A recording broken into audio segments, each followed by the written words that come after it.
So this is another edition of the Heel to the Face podcast. I'm Jared. I'm Brandon. And the most important thing that happened this week was one guy changing his name to something else. Sure gave AEW Dynamite some extra flair when you have that on Tuesday night, and a lot of people bitching and complaining, only to have your show on Wednesday open up with Jon Moxley. As we will talk that and so much more as this week's edition of the Heel to the Face podcast starts right now.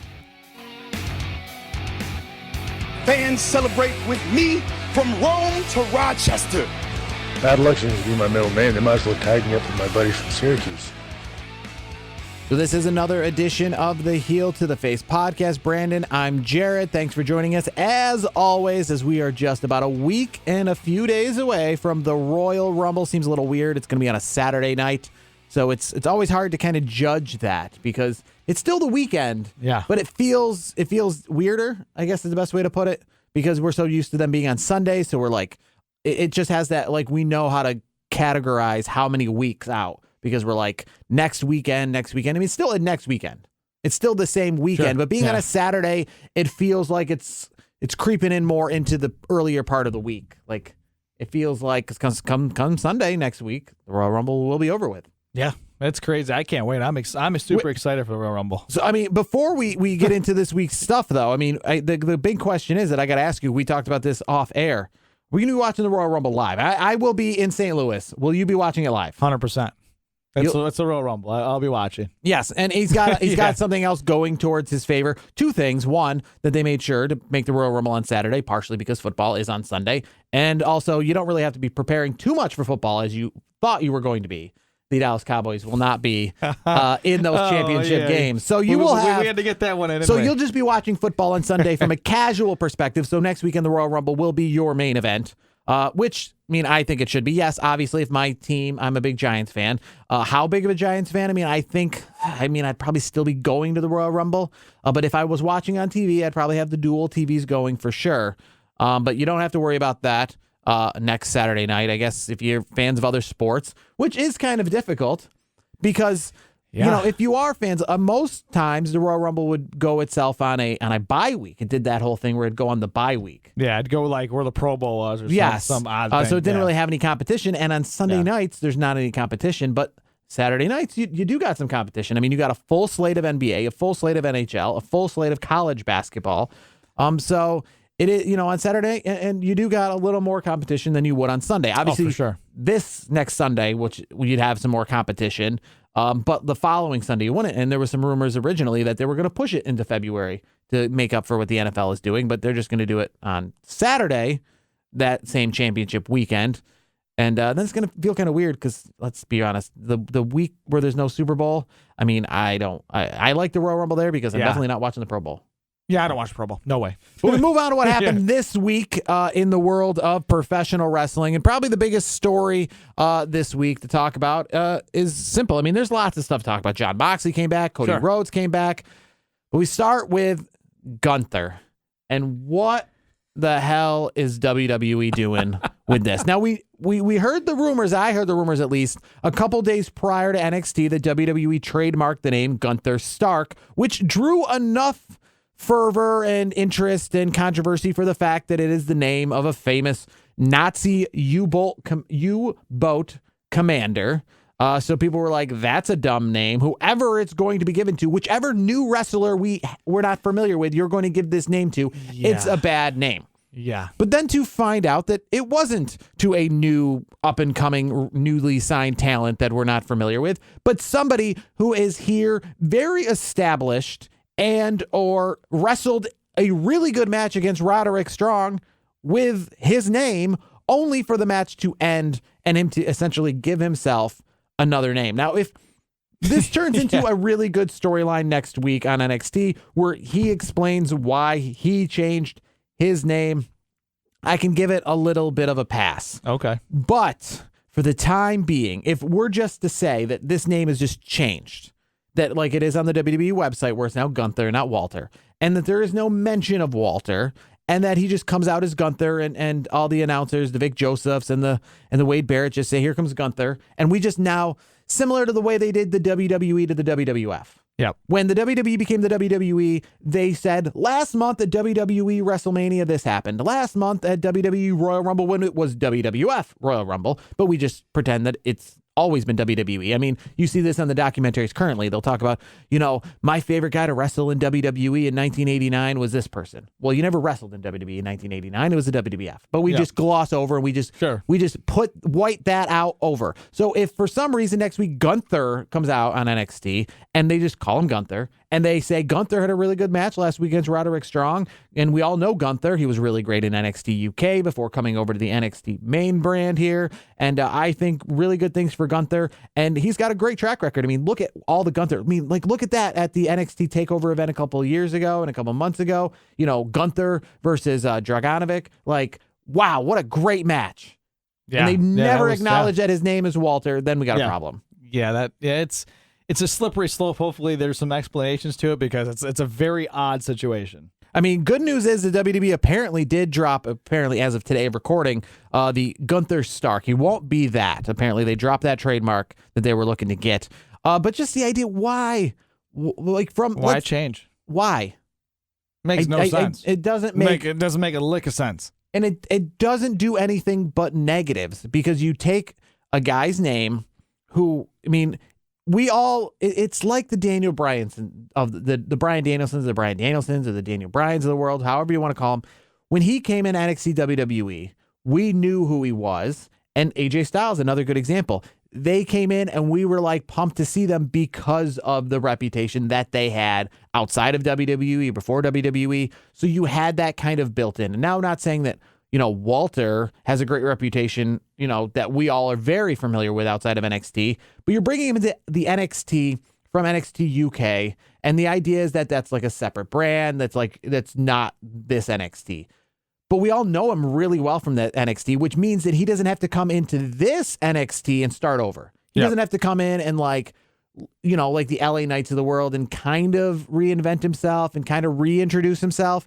He can come in and be ready to go. He can go on the main roster today and go right up to Brock Lesnar and say, I'm going right for you. And at Elimination Chamber, the next pay-per-view following Royal Rumble, we'd all want that. Because that's how much tie Walter has. Yeah, I mean, we already have that. So to give him a new name as if we're starting over is dumb. When Brock Lesnar came back after his long hiatus, we didn't start over. We went right back into Brock Lesnar, stronger than ever. And that's essentially what they should be doing with Walter. And if they're changing the name without a great story, why they're changing the name, then this is this is one of the many in the litany of things that I don't understand WWE doing. Well, it's WWE. What do you expect?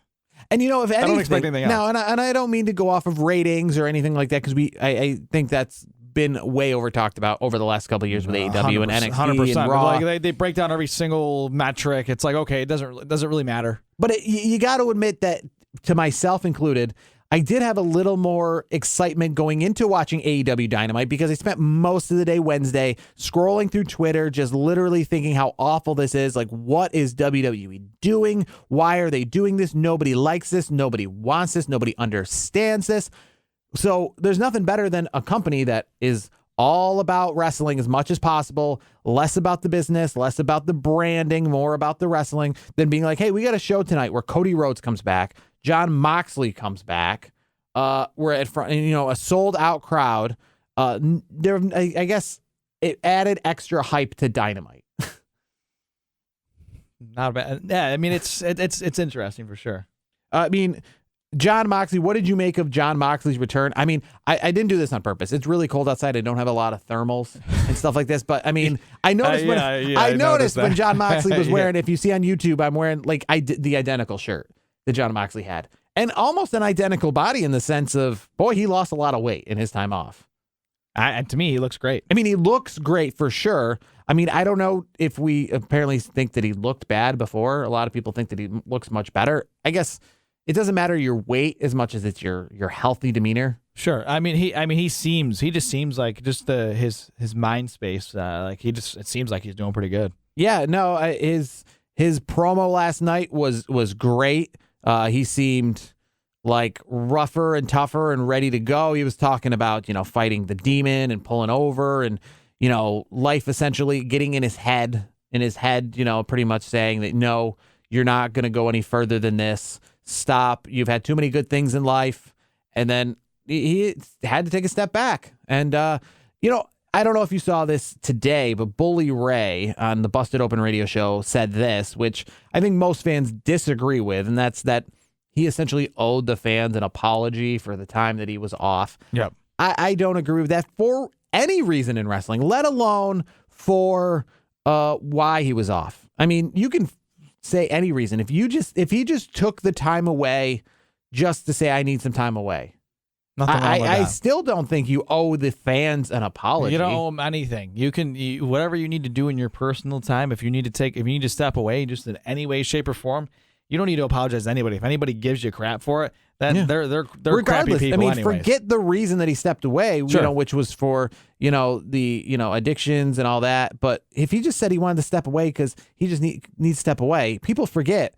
Wrestling is a 12-month-a-year business, and it's a 12-month-a-year business based off of wrestling being a 12-month-a-year business, not really based off the fans always asking for it. Yes, obviously, we're going to support it. If you gave me 199 baseball games a year, or in the case of the NFL this year, you gave us extra NFL game, we're going to watch it. We're not going to boycott it, I guess. But if the WWE, and we've said this many times, decided after WrestleMania to take a month off to let all their wrestlers take the money that they've earned all year and take their families on long, lavish vacations and come back middle of June or middle of May, early June, and ready to go for the next stanza of the road to SummerSlam, I'd be fine. I'd live great. I mean, I'm the same person who says that we could have went without WrestleMania last year during the pandemic because we had so many things going on. And listen, there's so many shows on Netflix that I'll never watch. There's so many shows on every streaming service that I'll never watch and I'll never have time to watch. I could have, and we all caught up on as many as we could. So if wrestling decided to take a few weeks off, even just a few weeks, I'd have been fine. I wouldn't have been like, you owe us a show. No, because half the time, I mean, how many times do we not watch Raw and SmackDown live anyways? And if it's going to be, certainly don't. And if we already know kind of ahead of time, it's going to be, what we saw in the Performance Center Raws and SmackDowns. Yeah, we would have been all right if you just took the time off. We could have watched extra, Netflix. We could have caught up on Tiger King that night. So it wouldn't have been the end of the world if WrestleMania didn't happen last year and we caught up on The Last Dance instead. And then you just, got everything together so we had a more fitting SummerSlam that felt like a WrestleMania, which apparently they did in 2021. SummerSlam was kind of like a real WrestleMania in 2021 as well. So, for them taking time off in a sport in which you don't get time off, I get it in the real life. If you're like working education and you get the summer off, you work at a school. Yeah. And you decide to take a month off in the middle of January just because I want to take a month off, then you're like, hey, you already get a lot of time off. But this is a 12-month-a-year thing. And what was he gone for, I think 3 months total? I mean, and with AEW, I mean, fine. Again, if your company shouldn't be based around one guy. I understand a lot of it, you have one strong guy. We got Roman Reigns. We got, right now we got, Kenny Omega and Hangman Page, in AEW. I understand that you have strong guys in your company, but, you shouldn't be based off of one guy because what if Jon Moxley got hurt? Forget, him taking the time off. What if he got hurt? You just always have to be prepared for that anyways. Got to play it safe. So Bully Ray, I think no one agrees with you. And I think that one guy who agreed with you that got kicked out last night probably. I don't even think he wanted an apology. I think he was just drunk and stupid and decided to shout out, which I don't know what good he thought that was going to get him shouting out at Jon Moxley other than making it a really short night for him. A waste of money, apparently. Yeah. Because he was in there for about 5 minutes. Got to watch a lot of Dark, I guess, before and then he got that was kicked out. Yeah. But we move on to the other part of Dynamite in which we saw the return of Cody Rhodes. Cody Rhodes was gone for all of only 2 weeks. I think maybe he owes the fans an apology, or maybe Tony Khan owes the fans an apology in the sense of why we needed this interim TNT championship, which was then defended for 2 weeks. The only thing I can think of is that this was for storyline purposes only. I don't feel like Tony Khan felt that because he was going to be gone, knowing that it was the reasons it was for was, and knowing it was a short-term gone from what I believe was COVID, that he could be back, and there's no reason that we need an interim champion. No. Yeah. No, it's to me, what would be crazy is if they, if Cody Rhodes shows up at Royal Rumble. I mean, they did chant that last night. They chanted the Royal Rumble at Cody Rhodes. And I don't understand this at all. I said this on Twitter a couple days ago. We talked about this last week, about the Mickie James thing and about all the excitement that built up. But I guess I don't understand why, because Mickie James is in the Royal Rumble, all of a sudden every fan out there now thinks everybody's going to be in the Royal Rumble. I don't understand why Dave Meltzer's saying I've got confirmation that CM Punk and Cody Rhodes or Jon Moxley and Cody Rhodes won't be in the Rumble. I don't know why you needed confirmation on that. I don't know why you thought that was a thing. It's Meltzer. What do you expect? I mean, yeah, sure. I mean, it'd be great if that happened, and it's possible that it could happen, but never for once thought that it was a realistic thing. No. Never for once was I literally banking on Cody Rhodes to be in the Rumble. If the Royal Rumble happened and Cody Rhodes was not in it, and Dave Meltzer said nothing, and no one said nothing, no one denied that they were going to be in the Rumble, and Cody Rhodes wasn't in it, I wouldn't have said a thing. I wouldn't have said like, oh, well, I'm surprised Cody Rhodes wasn't in it, or I would have not missed him. Why would I expect Cody Rhodes to be in a WWE product at all? At this point, not a chance. Yeah, it's not like Mickey, and it's not even like the Mickie James thing, which again, Mickie James, obviously, she's in Impact Wrestling, and that's a cool little get that they got. But I mean, Cody Rhodes is, and the Jon Moxleys, they're a little more set in their companies. I'm not saying Mickie James isn't set in Impact Wrestling, but just because Mickie James, a person who's got quite the lineage in WWE, not saying Stardust doesn't, but Mickie James is a little bit more. Just why all of a sudden that means that they're going to be in the Rumble. I mean, I guess if you're going to open up the forbidden door and other people are going to come in, why those names? It's true. I mean, why those guys? There's probably much easier gets than those guys. And, I guess, I don't know if you caught it, but part of the promo was the whole Cody Rhodes taking credit for creating the forbidden door. What do you think about that? And do you buy that? I don't buy it because it's the quote unquote forbidden door has been happening quote unquote since the 80s and 90s. I mean, it's not like it's like we've had Japanese wrestlers come to Royal Rumble like back. I think it was I want to say late 80s, early 90s, and then we had the WCW Hardcore Champion at the Royal Rumble. I forget. Was it Tatanka? I think it was. At the time, I mean, there was. I'm trying to think of who it was off the top of my head, but it's not like this has never happened before. So yes. So the whole forbidden door thing, that's a little ridiculous. Yeah, I mean, we've had, obviously working with like Jim Cornette, that was kind of a gimmick he had going, but we had like the, like the Smoky Mountain Wrestling Tag Team Champions defending their championships in like the mid '90s in WWF. Obviously, WCW has had people coming from New Japan for, little one-offs. Obviously, you had the New Japan and WCW where like worlds collide back in like Japan. You had New Japan and Impact kind of do a Bound for Glory together from Korakuen Hall many years ago. Yep. I guess though, even if let's forget all the companies working together. Let's just talk about it from more of a recent thing where it's the Forbidden Door is essentially, it's not a known working relationship as much as it's like a secret, like a surprise. Like, yeah, even so, is Cody Rhodes saying that he created the Forbidden Door because he's taking credit for AEW doing it? Or is he saying he opened the Forbidden Door like personally? Because, I mean, AEW, yes, recently has been doing the more working with other companies, and it's been on the surprise element, meaning that it wasn't like an announced partnership. It was more like, like the Kenny Omega's showing up on Impact and the Good Brothers showing up on AEW. So that's more like the kind of surprise thing. Yeah. So is Cody Rhodes taking credit for AEW doing it? Or is he personally saying because he did the whole, talking about Triple H when AEW first started kind of thing? I don't know what his deal is. The whole throne he's taking credit for something that has already been established a long time Because I guess ago. If you want to give anybody credit for the recent change, you got to give it to Kenny Omega. Yeah. He's the one that was about, 2 years ago now? It seems like yesterday. Showed up on Impact Wrestling, decided to show up and defend his AEW championship and go and challenge for the Impact belt. I mean, and win the Impact belt. I want to see, for me, the Forbidden Door, I think, is always, really, it's WWE. Nobody else wants to, everybody else plays, WWE doesn't play. Yeah, so to me, it's not as significant. Yeah, so with AEW, you're saying it's not really forbidden if they're all working together. Impact and Ring of Honor. It doesn't make sense. Yeah. It's not really forbidden if it's just like what we're seeing with Ring of Honor. Just essentially defending their championship at all across the board, all these pay-per-views. It's more forbidden for WWE because they've had those exclusive contracts. Even Impact Wrestling, what made 2CW, I think, such a strong independent wrestling company here in central New York is because they would get a lot of Impact guys to come.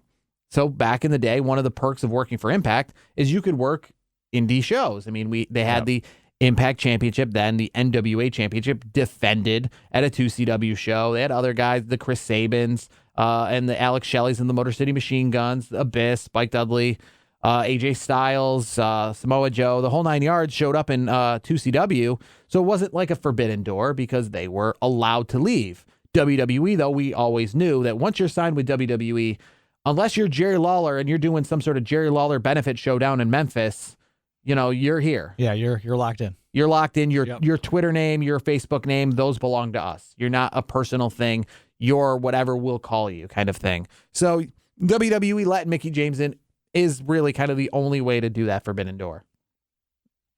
Moving on, we got some good news this week after we had some bad news thought of, and Dave Meltzer, our good friend, and a bunch of other people threw out there the possibility that the Elimination Chamber in Saudi Arabia come February was actually mulled over to be named WrestleMania Chamber, similar to WrestleMania Backlash last year. We thought we were going to get WrestleMania Chamber, but the good news is they officially announced that February 19th, the next pay-per-view before WrestleMania, it's going to be WWE Elimination Chamber in Saudi Arabia, which being in Saudi Arabia, and I don't really like the pay-per-views in Saudi Arabia so much in the month of February. Yeah. Because Royal Rumble is supposed to be, let's just say, Royal Rumble is the NFC AFC championship in comparison of, let's say, football.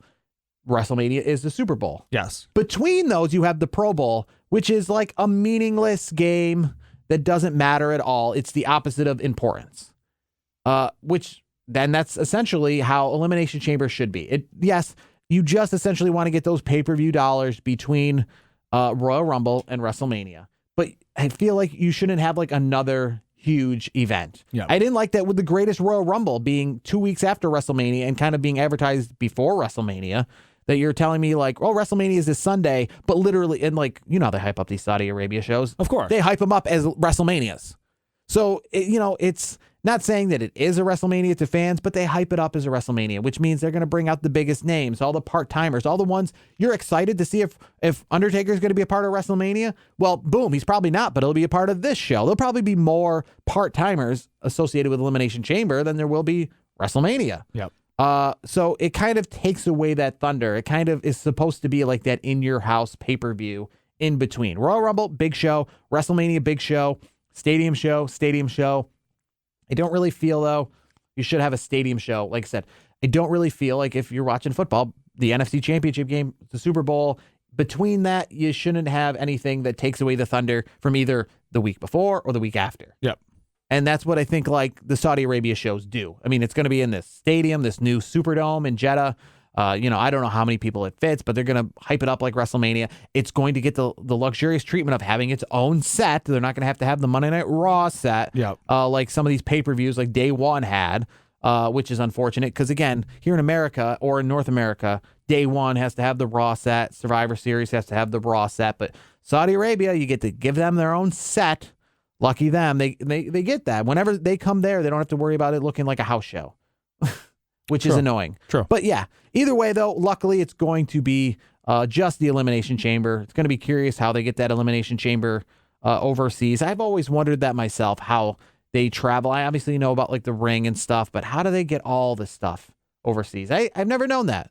I've always known, like how you do it in a truck. Yeah, it's a little different when you're going across the world. Yeah, and I even thought that like when they had the Elimination Chamber at the first ever New Year's Revolution that was in Puerto Rico, like, how did you get this over here? Because you get the wrestlers on a plane. And a lot of times, too, I wonder, like, do they have to ship? I imagine they have to ship their ring. WWE is very specific about their ring. Yeah, they probably send it in shipping containers, probably. That's what I would think. So to Saudi Arabia, you think it's going over in boats? I don't know. That's a good question. I don't know. I mean, I imagine like a lot of FedEx? I imagine a lot of the set stuff is based off of what they have in the location they're going to. They build it off of it already existing there. A lot of the people who work on the cruise for concerts or anything are the people there. They don't travel in that sense. Yep. But so I thought pretty much they just brought the ring and the wrestlers. But apparently, you're going to have to bring the Elimination Chamber as well. We're talking about Mustafa Ali asked for his release this past week. WWE said no. Yeah, you're going to stay put, buddy.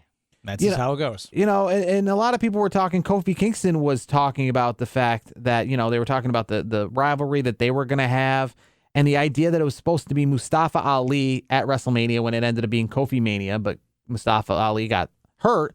Now, I want to know if that is legit because we talked about this before and thought that Kofi kind of went in there organically. And I know wrestling, nothing is really organic. Sure. It's very scripted. But are you to tell me that it was in the plans for the Kofi Kingston spot, and that essentially being Mustafa Ali at Elimination Chamber, to then go to WrestleMania?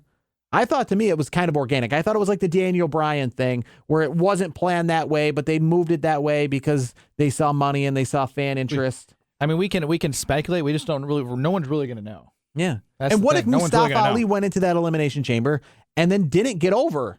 So you're telling me you were going to put Mustafa Ali, you're going to send him against Daniel Bryan, win the world title at WrestleMania a month, after people are very not that familiar with him. And what if he never even got over? Sure. I mean, the only way that Daniel Bryan, who's very legitimate, got to be in the spot he did is because he really got over. I can't imagine if Daniel Bryan, as short as he is, did not get over. Nobody wanted him there. They all felt, kayfabe, how Triple H felt in the sense of you don't belong, and yet they still made him belong. Yep. Mustafa Ali is a much smaller candidate to that. Sure. He's like, that would say TJ Perkins, we're going to have him face Daniel Bryan at WrestleMania. And it's like, well, what if nobody wants that? And everyone thinks that's ridiculous. And they're like, yeah, we're going to push that forward. Yep. So Kofi, I thought happened organically, but some people are saying not so much. Maybe. GCW, we've talked about that, obviously, with the death of Ring of Honor, or not the death, or the hiatus. I think its death is being overstated. It's really not. Yeah. For a company that's been dead, they're very active. But GCW, this upcoming Sunday, live from the Hammerstein Ballroom, a place that obviously ECW once called home. Those ECW one-night stands under WWE were there. Sold out Hammerstein Ballroom, pay-per-view. This, I think, is... we've been talking about GCW. Nick Cage kind of got them on the map with the Dark Side of the Ring, and they've been just gaining momentum with obviously Ring of Honor being on hiatus, and people like Jon Moxley and Matt Cardona going over there.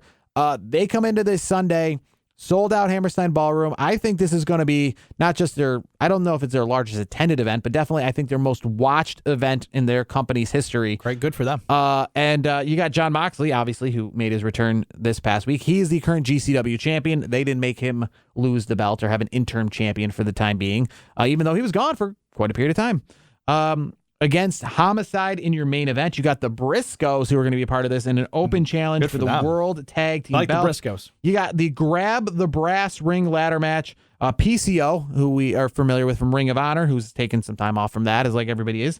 Leo Rush is in that as well, for to name a few names. Blake Christian, who was more of a indie name, taking on Jonathan Grisham, a.k.a. the Ring of Honor World Championship Tour, as he defends the Ring of Honor World Championship there. Jeff Jarrett, who came out at a show, I think, a few weeks ago. He's taking on indie sensation Iffy, if you don't know who that is, EFFY. I don't want to compare him to Joey Ryan. I don't want to do that, but he has some similarities. Not as big or anything like that, but has some similarities, I guess, in that fun kind of personality. Yeah. Let's just say the fun part of Joey Ryan. Nothing else does he compare to Joey Ryan. Matt Cardona against Joey Janela. That's a match as well that people are going to watch. Matt Cardona is going to be involved. He's going to have Chelsea Green with him, his newlywed wife. Ruby Soho against Allie Catch. Allie Catch, I've seen her around the indie circuit. I think I've even seen her in Ring of Honor, but obviously we know Ruby Soho. Yeah.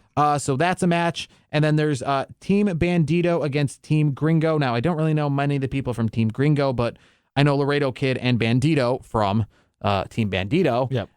So it should be an overall good card. And it looks good. It's curious, again, after this, where this then goes. With GCW and how it's just going to keep growing and keep getting bigger. I'm very curious to see where they still have more shows planned. Sure. But I'm just curious to see if they can then, take this momentum and, when Ring of Honor does come back, I wonder if it's going to be a fight between those two. And we were learned this past week that Ring of Honor is coming back the night before WrestleMania in Dallas, Texas, or the Dallas, Texas area. And Bandito, who was the champion at the time of Final Battle, but was fighting COVID issues, so could not show up. And that's when Jonathan Grisham got the belt. Well, it's going to be Grisham versus Bandito for the unified Ring of Honor world title at their first show. And again, it's so weird. And I understand we talked about this with the time off for Jon Moxley. But, I mean, you don't essentially have to say that. You could have just said, we're just not running shows for 3 months, and nobody would have really known you left. Yeah, it would have been defunct. Yeah, it's weird that we have to have this whole, these ROH 2.0 kind of thing and this rebirth, when you could have just said, hey, we just don't have any shows lined up, and we're just taking some time off. Yeah. And then you would have just, again, wrestling, I don't understand why it can't essentially take more time off.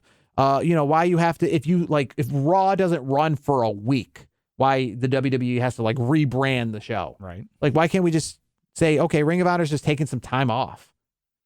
Essentially, because when the world title's been being defended every other week at GCW, Impact, all these other shows all over the place, they've been defending the Ring of Honor world title. So really, I mean, for a company that essentially had Final Battle, the end of an era, it's going to be cool, whatever they rebrand themselves and, get back to business. But, just because you take a few months off doesn't mean you have to be left for dead. No, true. I mean, that's what WCW wanted to do. I don't, if you're familiar with the whole story about, you listen to 83 Weeks more than I do. Yeah, of course. And you're familiar with probably Eric Bischoff and the idea that he wanted to buy WCW. Yeah, it was Fusion Media, I think it was. Yes, and just essentially take the months of March, the rest of March, April, and May off, and then come back in June with a brand new pay-per-view and a rebirth. Rebrand, yep. Which would have been very interesting. Redone. Because obviously we all knew how bad they were sagging and in the ratings and all the attendance issues they were having. So maybe they could have just used some time off. Well, if it wasn't for a rebirth, if it wasn't for the Turner Network, anyways, I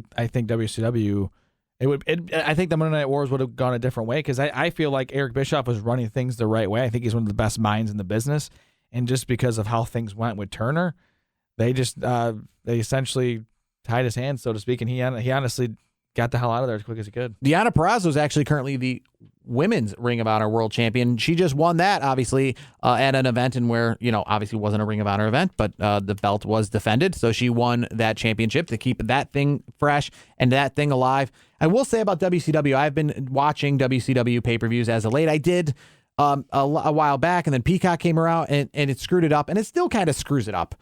Because it is not as nice as WWE Network. It doesn't have everything as chronologically ordered, meaning I don't know what pay-per-view essentially is next. Like if you're watching Spring Stampede 1999, after it's over with, it says next up Spring Stampede 2000, which isn't how I want to watch them. I want to watch them all in order, how they went. So I have to go Wikipedia which pay-per-view happened next because it's just the way they do it is funky. A hardcore WCW fan. And yes, I'm familiar. To me, watching the WCW pay-per-views right now is similar to somebody who's watched a movie but now wants to go back and read the book. There you go. I know I'm familiar with this stuff, obviously, but I want to see exactly what it looked like, how it went down. And one thing I will give WWE credit for, obviously they still exist, WCW does not exist. I don't understand why WCW did this then, and I hope no company ever does it again. I don't know how many WCW pay-per-views or Nitros you've watched, but they start off every show, pay-per-view included, talking.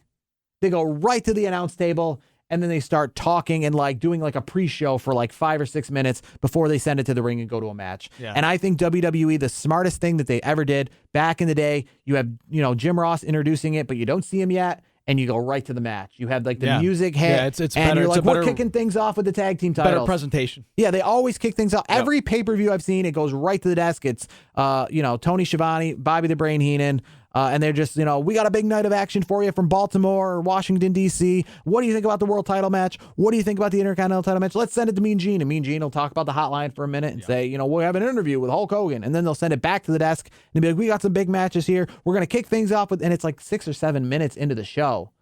It's get to the show. That's one of many things at WCW. Probably they get, a lot of flack for a lot of things. And I can give them flack for a lot more things, and maybe I will in the future. But this week, we'll just go off giving them flack for that thing. 20 years after their demise, I'll mention that I didn't like that.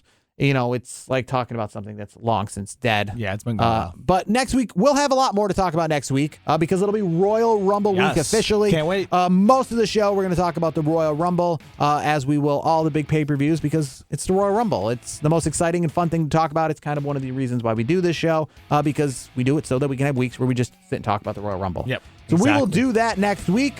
For Brandon, I'm Jared. This has been another edition of the Heel to the Face podcast.